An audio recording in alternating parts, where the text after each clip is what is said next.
ब्रह्मा जी का सिर कट गया था।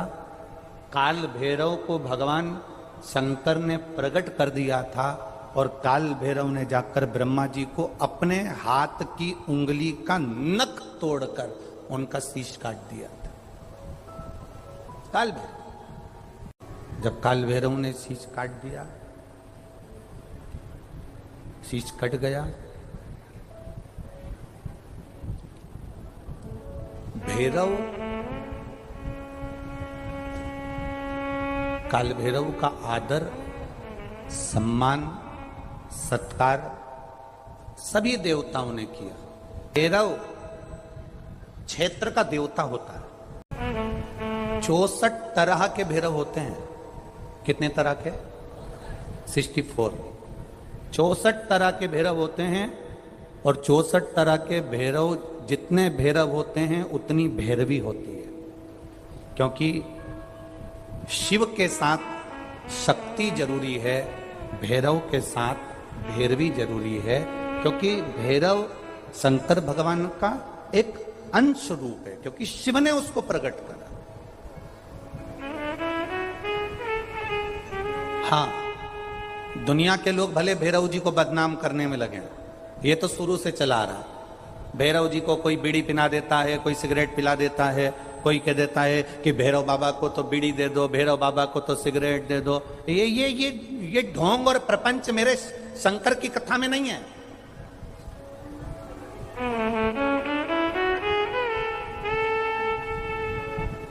शिव का एक अंश है भैरव। काल भैरव जो प्रकट हुआ वो शंकर भगवान का एक अंश है। काल भैरव जो प्रकट हुए वो शिव का एक अंश रूप है। और काल भैरव जब प्रकट हुए, सारे देवताओं ने उनका आदर करा, इंद्र ने उनका सम्मान करा, इंद्र उनकी सेवा में लगे, वायु देव, गरुण देव, वरुण देव, जितने भी देवता हैं सब ने उनका आदर करा। अब आदर करते करते करते करते माता लक्ष्मी जी ने भी काल भैरव को निमंत्रण दिया। जरा सुनिएगा, बहुत सुंदर कथा है पुष्कर राज की। इस कथा को अपनी जिंदगी में उतारना जरूर। काल भैरव का निमंत्रण माता लक्ष्मी जी ने दिया और माता लक्ष्मी जी ने काल भैरव को निमंत्रण दिया कि काल भैरव आप बैकुंठ में पधारो और बैकुंठ की भूमि को आप पधार कर आनंदित करिए। तो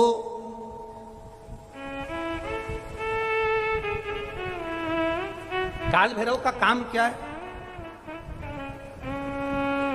काल भैरव का कार्य क्या है? ये यहाँ राजस्थान की भूमि पर तो वैसे भी भैरू जी के मंदिर बहुत है। बोलो सही है कि गलत है?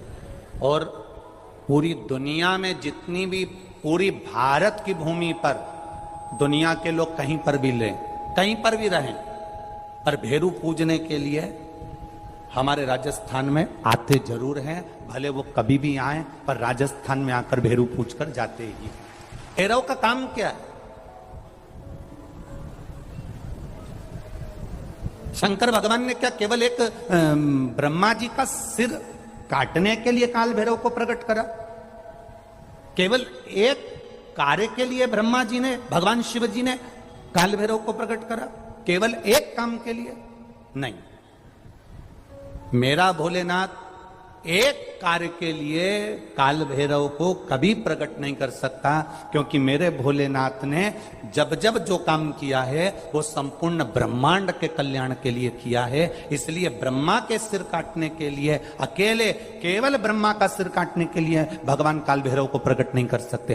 तब काल भैरव के प्रकट होने का कारण क्या है? भैरव के प्रकट होने का कारण क्या है? भैरू जी के प्रकट होने का कारण क्या है? भैरव प्रकट क्यों हुए हैं? तो शंकर भगवान जब काल भैरव जब नारायण के यहां बैकुंठ में गए और भगवान बैकुंठ में जब पहुंचे तो लक्ष्मी जी ने भगवान नारायण से पूछा, प्रभु मेरे मन के संशय को मिटाइए, ये भैरव प्रकट क्यों हुए हैं? केवल ब्रह्मा का सिर काटने के लिए?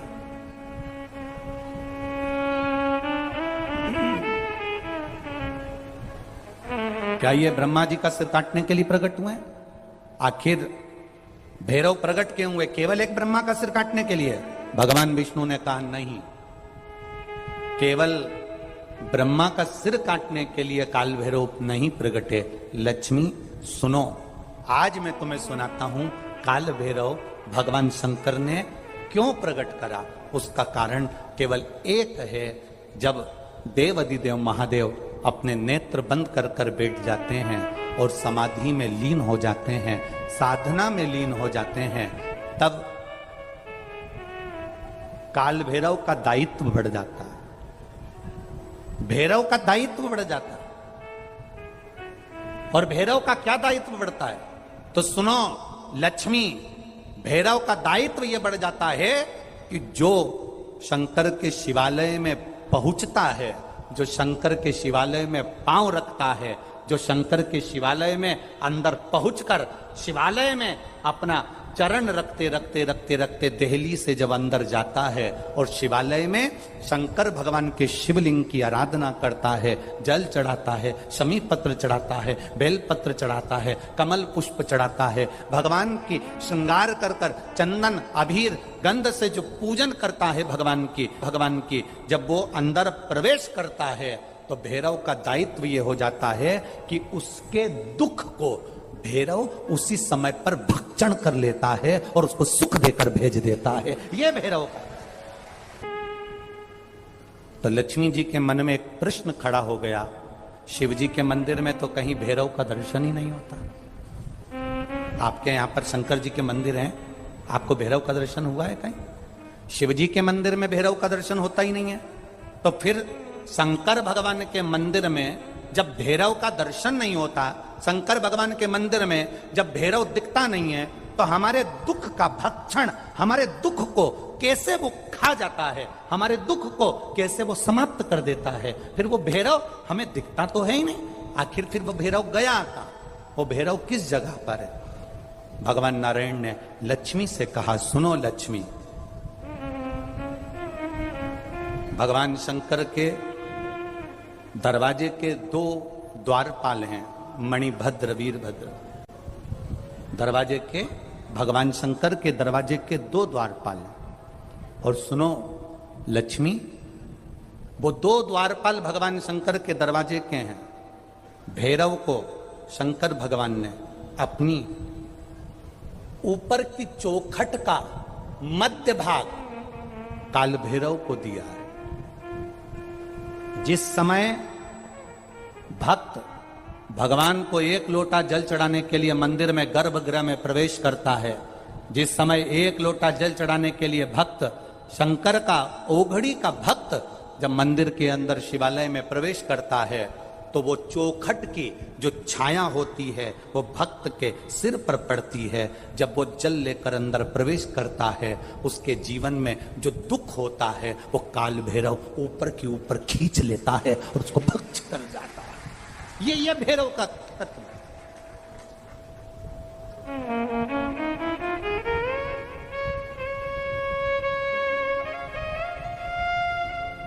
भैरव और भैरवी का कार्य क्या है? आपको सुख देना।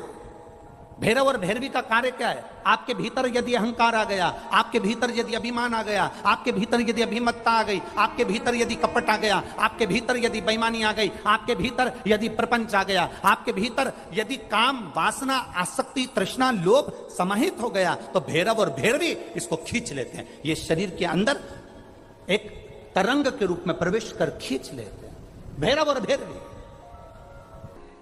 कि जैसे अष्टमी तिथि या नौमी तिथि किसी भी महीने की, चाहे शुक्ल पक्ष की हो चाहे कृष्ण पक्ष की हो, अष्टमी और नौमी तिथि ये दो तिथियां ऐसी हैं, मान लो तुम्हारा पैसा तुमने किसी को दिया, 5 लाख, 4 लाख, 3 लाख, 10 लाख, 8 लाख, 2 लाख, 50,000, 25,000, 20,000, 40,000, और वो पैसा नहीं दे रहा आपको, आप हार गए कह के कर, फोन लगा कर, भैया दे दे रे, परेशानी है, दे दे रे भैया, हम तो परेशान हो गए, और हार गए, नहीं मिल रहा, बहुत परेशान। तो महाराज किसी भी अष्टमी या नौमी तिथि के दिन आप मां जगतजननी जगदम्बा का शिव के साथ में शिव शक्ति का स्मरण कर कर देवी के नाम की 9 आहुतियां, सूखे बीले की, मतलब बीला जो सूख चुका है, फल जो सूख चुका है, उसकी 9 आहुतियां अग्नि में शंकर और सती के नाम से, शंकर और शिव के नाम से समर्पित करें। और आखिरी आहुति जो समर्पित करें उसमें थोड़ा सा भाग तिल का, और तिल भी काली नहीं चढ़ती उसमें, श्वेत तिल का भाग उसके साथ लगाकर समर्पित करें, और जिससे धन लेना है उसका नाम लेकर वो समर्पित करें महाराज, उसको सुध आएगी और वो पैसा किसी भी हाल में आपके हाथ में थमाकर जाएगा ही। शादी नहीं हो रही है, बहुत समय से लगन देख रहे हो, शादी नहीं हो रही, बहुत समय से परेशान हो गए कि विवाह ही नहीं हो रहा, हम तो टेंशन में पड़ गए, लड़की 28 साल 30 साल का लड़का हो गया, विवाह नहीं हो रहा, कुछ मत करो। अष्टमी तिथि आए तो अशोक सुंदरी वाली जो जगह है वहां पर हल्दी की 7 बिंदियां लगा दो, लड़का लड़की का हाथ उस बिंदी पर रखवा दो, उसका नाम गोत्र बोलो, उसी हल्दी में उसके हाथ पीले करवा दो, और पीपल के पेड़ पर उस हाथ के 5 छापे पड़वा दो, 3 महीने में विवाह पक्का हो जाता है महाराज। उसका इतना, अशोक सुंदरी के उस हल्दी का इतना प्रमाण। श्री शिवाय नमस्तुभ्यं हरिर्महादेव। भैरव अष्टमी 20 फरवरी के पड़ रही है। भैरव अष्टमी के दिन किए जाने वाले विशेष 5 उपाय पूज्य गुरु जी पंडित प्रदीप मिश्रा जी अपने कथा में बताए हैं। भैरव अष्टमी के दिन किए जाने वाले उपाय, तो आशा करती हूँ यह वीडियो पसंद आई होगी। वीडियो पसंद आई होगी तो वीडियो को लाइक करें, और हमारे यूट्यूब चैनल पर नए हैं तो चैनल को सब्सक्राइब कर लें, और कमेंट में ओम नमः शिवाय लिखना ना भूलें।